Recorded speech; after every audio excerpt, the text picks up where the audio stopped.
ये जो राम और रावण की बात आपने कही,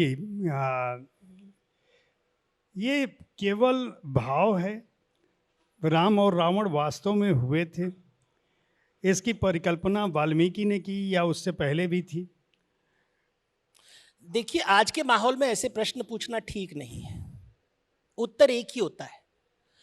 लेकिन अगर आपको सचमुच में सनातन ज्ञान चाहिए तो पाचन शक्ति के हिसाब से आपको खाना परोसा जाएगा।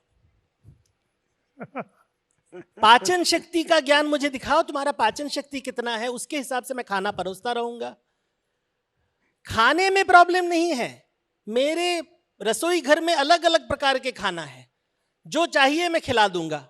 अगर पाचन शक्ति दुबले पतले हैं तो मैं दुबला पतला आंसर दे दूंगा। अगर प्रचंड है तो पकाने की भी जरूरत नहीं है, कच्चा खाना आप खा लोगे। तो ज्ञान देने के लिए मैं ज्ञान कौन सा ज्ञान दूं, पाचन शक्ति के ऊपर डिपेंड करता है। अभी ये कैसे समझाए लोगों को? जब मुझे लोग पूछते कि एक ही उत्तर दो, ऐसे दुनिया में एक अलग अलग प्रकार के पेड़ हैं, पशु हैं, मनुष्य हैं, अलग अलग प्रकार के, हर चीज को एक प्रकार का भोजन नहीं दिया जाता।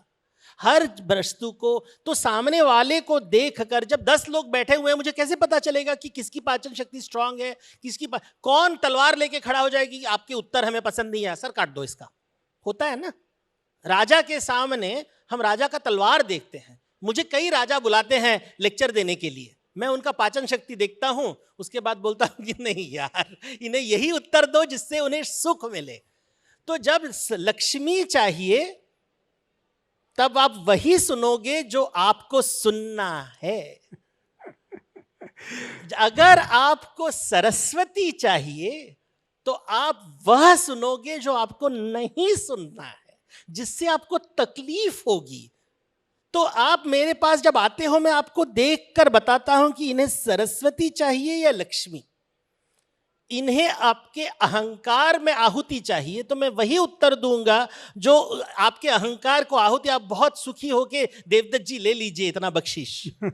लेकिन अगर सरस्वती का ज्ञान आया तो उसी समय दे लेन देन की बात ही नहीं होगी, क्योंकि आप कैलाश में पहुंच जाओगे और कैलाश पर्वत में वनस्पति नहीं है। कैलाश पर्वत में वनस्पति नहीं है, फिर भी ऋषभ वहां बैठा हुआ है, उसे भूख नहीं लगती, क्योंकि नहीं लगती।